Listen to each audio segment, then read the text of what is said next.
everyone, welcome back to my channel, Comfortable Spaces. My name is Danielle and I love to talk about affordable living and intentional homemaking.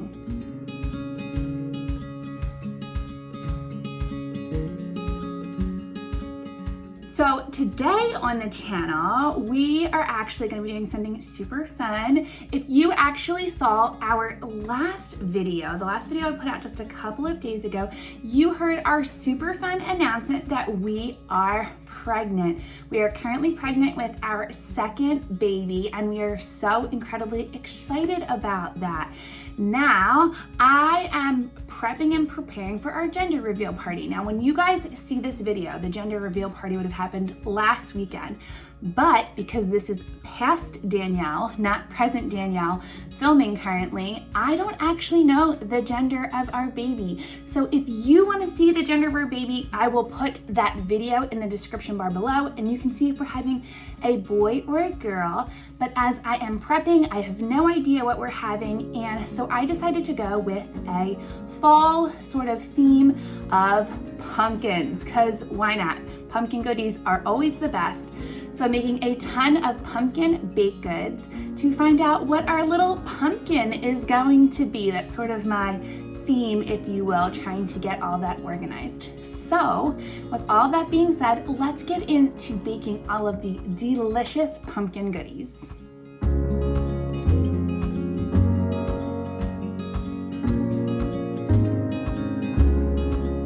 So the first thing that we're gonna do is make some plain old delicious chocolate chip cookies. I know this is not a pumpkin themed idea, but I love chocolate chip cookies, and who doesn't love chocolate chip cookies at a party? So we're gonna do that first. And I'm gonna be making a sourdough starter, so a sourdough discard chocolate chip cookie. I will have all of the recipe ingredients linked below so you can follow along, and I hope that you enjoy this recipe because I made this like a week ago for my family, a week or two ago, and they're absolutely delicious. So I hope that you enjoy them and try them out yourself. So let's get into baking this. Okay, so these cookies actually take quite a lot of butter. They take 14 tablespoons of butter, softened. So I'm gonna take this, I'm gonna put it in the microwave for like maybe 20 seconds, 15 seconds. Like, it doesn't have to go in for that long. And I'm gonna add it with the sugar in the bowl. Okay, so we're gonna start off with a half a cup of our regular sugar. And then a half a cup brown sugar. And we are just gonna add our softened butter in. And I'm just gonna mix this together with my little spatula.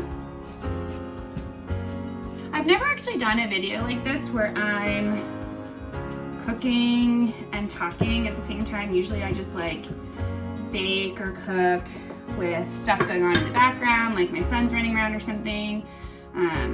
So let me know if you like these types of videos. He's currently napping right now, so I'm able to really get some good footage in without having him in the background making a lot of noise. But let me know if you like these kind of more talky videos, and I can definitely do more of these. Oh yeah, now we're getting somewhere. Maybe it wasn't softened quite enough, but we'll see. And then we are going to, we gotta add an egg. Here we go. So I'm gonna add a cup of my sourdough starter. This is my discard that I keep in the fridge. Whenever I'm like, I try to keep my sourdough starter on the counter as much as possible, but whenever I happen to not be baking something for a little while and it just gets too full, I will put like 2 cups usually of sourdough into like a little Tupperware like this and stick it in the fridge. And what that's great for is to have kind of pre-measured starter for, or discard I guess you call it, for pancakes and whatnot, because it's like 2 cups. I use 2 cups of sourdough starter to make just enough pancakes for our family and have a little extras left over as well. Oh, gonna have a teaspoon of vanilla, but that was a little bit more than a teaspoon, but it is what it is. Oh, this is coming together so nice. And our flour is gonna be 2 cups worth. A 1.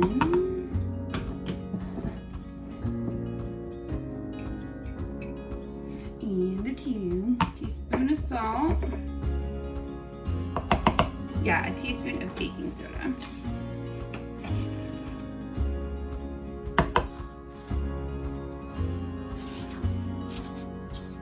So we're working until we're like a cookie consistency. And then the last thing we're gonna do is add the chocolate chips. I got dark chocolate because I love me some dark chocolate. And we are doing 2 full cups of these babies because heck yes. You know what? I'm doing the whole bag. Oh my gosh, I just want to eat this whole batter, just raw. If I wasn't pregnant, I totally probably would. So the next thing the recipe says to do is to put this beautiful beauty of mixedness into the fridge for at least 15 minutes, but you could actually leave it up there for 24 hours if you want it to, and it will just long ferment because that's what sourdough does.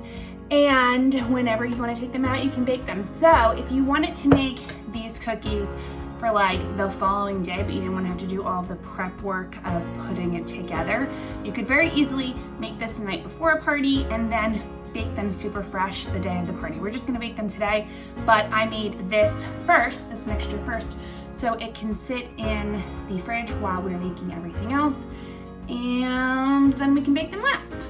So here they go. So the last thing that we had to do is put our cookie dough that has been sitting in the fridge for actually a few hours now because I had to wake up my son from his nap and do a couple things around the house, but it is all ready to be baked now. So we're gonna take this, I'm just gonna use a regular spoon and get a nice big scoop out and put it on parchment lined baking trays and stick it in the oven.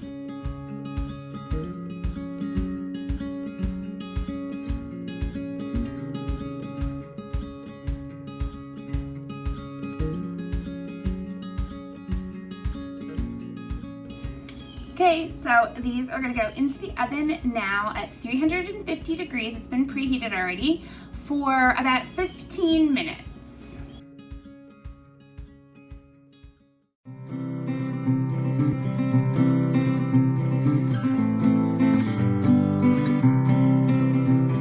So the next treat that we're gonna make are pumpkin scones. And I've been actually making these for years and people love them every single time I make them. So I'm really excited to put this recipe together for you because it's one of my absolute favorites. And again, it will be linked down below for you to find. All right, well, let's get into this. Okay, so the very first thing that I am doing is cutting up the butter into just small cubey pieces, because that is what is required of it. You're gonna be making like a coursey, crumbly type mixture. So sort of how you would make a pie crust or something like that. That is why we are chopping up our butter right now. It'll help us later on when we're trying to mix it into our mix.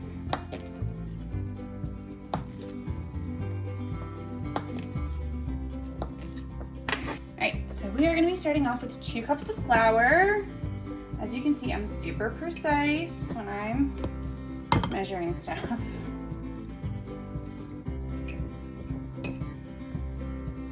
All right, so then we are adding a 1/3 cup of brown sugar, 2 teaspoons of pumpkin pie spice,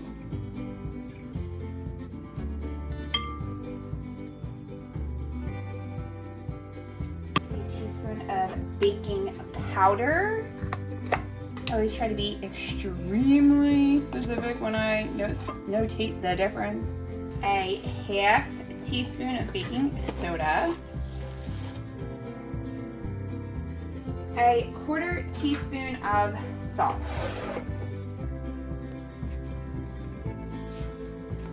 And we're just gonna kind of incorporate that all together. Okay, so once you have all of this mixed together is when you're gonna add in your butter. So you can just put your cubes in. You can use a pastry cutter if you want, but I find it easier to just use your hands. So I'm just gonna literally mash the little butter cubes into all of this deliciousness. And like I said, you're trying to do like a coarse, kind of crumbly sort of mixture, the same way you would do for like the same way that you would do for like a pie crust. If you've ever made a pie crust before, this is kind of the same exact technique.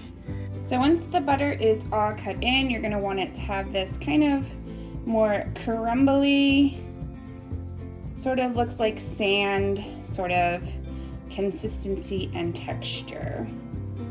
Okay, so the next thing you're gonna add is a 1/2 cup of pumpkin puree, a 1/4 cup of unsweetened applesauce, 2 tablespoons of milk, and for this particular recipe I'm using oat milk because that's just what our family enjoys.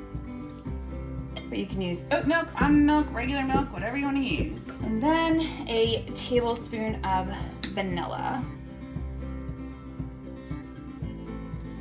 And we're just gonna mix that all up.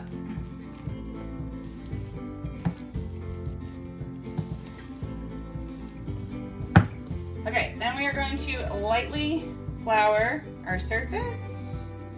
And we're gonna put our mixture onto our floured surface. And we're just gonna knead. And I like to add a lot of flour to my hands because I find it a little bit easier to work with. If you have ever made scones before, you know that the dough is a fairly wet dough, and that is totally fine.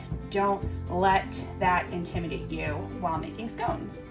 Now, what I should have done before I started doing the mix, because my hands were getting all messy, was put together a parchment paper on your cooking tray. Like I said, I enjoy to have a lot of flour in my scones. That's my personal preference. If you like them to be a little bit more wet, a little bit more soft, that's totally fine as well. It is 100% up to you, and you're just gonna knead it ever so slightly. So it's a nice combination. So once you're done kneading your dough, you're gonna pat it down into a circle that's about maybe 1 inch or so thick. And now using my dough cutter, I'm gonna cut it up into probably like 16 equal pieces. Now here's the thing. You can cut it into 8 pieces, which is what the recipe actually calls for. But I have found that they make incredibly large scones, which like nobody's mad about that. But also this is for a party. It's more of a taste type situation, not a I'm having a whole scone for breakfast. So I'm gonna do this into 16 pieces. You don't have to. That's just my personal preference for this. If you do not have a dough cutter at home, not a worry. You can very easily use a pizza cutter. It does the same thing.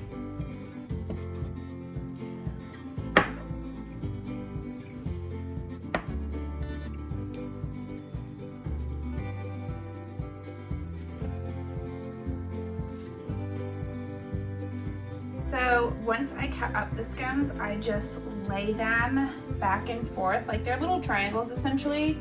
So back and forth so that when they puff up a little in the oven, they won't knock into each other. And like I said, this recipe actually calls for you to just make 8 scones, but I made 15 because I'm having a large party and I wanted to, it's not a large party, it's a couple of friends, but I wanted everybody to get one if they wanted to get a scone. So I have had the oven going for a few minutes now, preheating at 400 degrees. So I'm sticking the scones into the oven for 15 minutes for them to bake, and they're gonna be absolutely delicious. I don't know how I'm gonna wait a couple of days to eat them, but I will have to because they're not for me, they're for the party. So the very last thing that we're gonna be doing for the scones in particular is making an icing, like spicy glaze, not spicy like spicy, like spice, like pumpkin spice. So we're gonna make a nice pumpkin spice glaze to put on top. So to do that, we're gonna do half a cup of powdered sugar. We are going to do a half of a teaspoon of pumpkin pie spice. And we're gonna do 1 to 2 tablespoons of milk. Again, I'm using oat milk because that's what I like. So I'm gonna start off with just 1 tablespoon because I don't want the mixture to get too wet, but sometimes it's not, like it's too thick, so that's why it's like 1 to 2. So you kind of play around with it. So we're just gonna go with 1 to start off with. All right, pour that in there. I can already tell it's probably not gonna be enough, but we'll see. Sometimes I always think that it's not gonna be enough, and then I mix it all up and I'm like, oh wow, that was kind of perfect. So 1 tablespoon was like plenty enough for this. I got these at Home Goods like a million years ago. My husband was like, well, what are you gonna use this for? And I was like, just you wait and see. So you're just gonna get a nice nice whisk situation happening until your glaze is all mixed together. You want it to have like definitely a liquidy consistency, but not like super liquidy. All right, once that's done, we are gonna pour everything over our scones. And I put the parchment paper that I baked the scones on underneath my cooling rack so that I don't make my countertop a mess.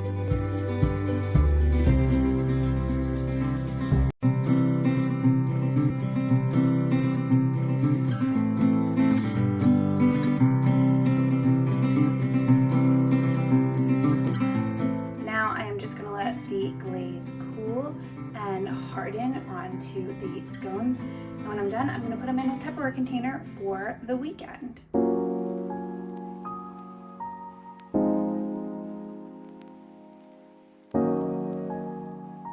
Okay, home stretch, guys.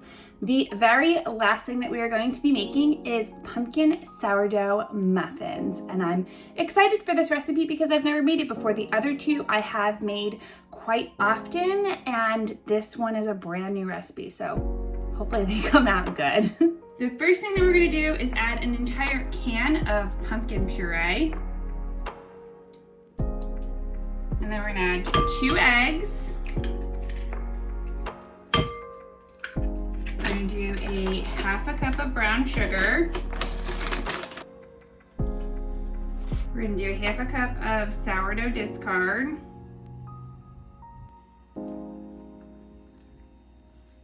A half a cup of melted butter, which I already melted. And then we're gonna mix all these lovely guys together.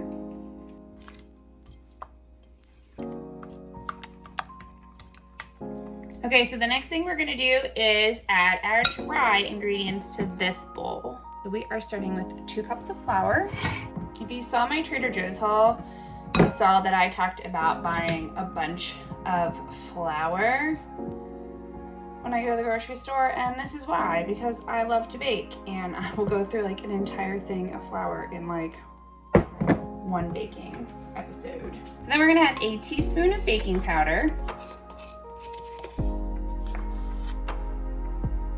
a half a teaspoon of baking soda, a tablespoon of pumpkin pie spice,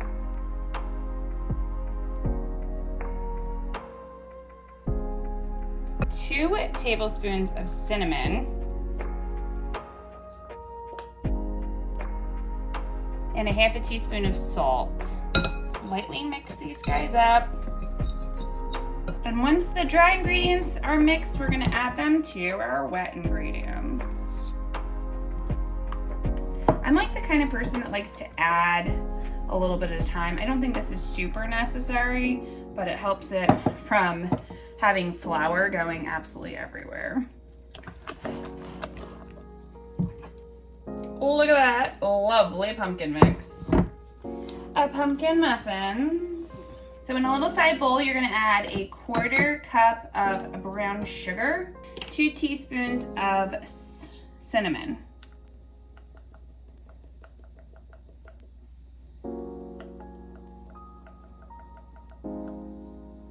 And this is just to make a nice cinnamon sugar crumbly topping on top of the muffins. So the next thing you're gonna wanna do is line a muffin tin with some paper liners.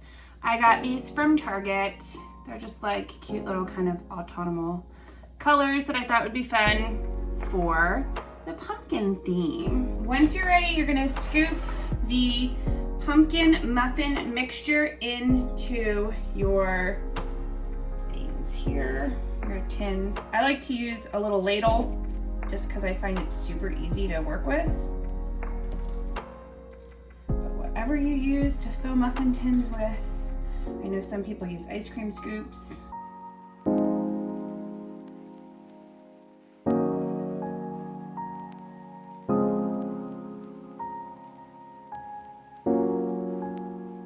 Right, once your muffin tins are filled, you're just gonna take your cinnamon sugar mixture and sprinkle that on the top.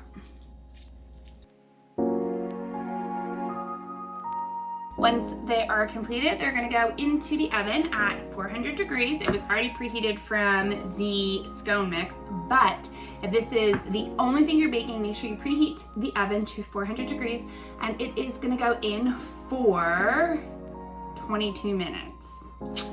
These muffins ended up coming out so good, and I'm so glad that I made these, so they will definitely be linked in the description bar below. Definitely try to make them. Thank you again so much for watching this video. All of these treats came out so delicious, and if you have a party coming up, please give them a try. They're such a great crowd pleaser. Thanks again for watching. Subscribe if you are new, and I will see you guys really soon. Have a wonderful day. Bye.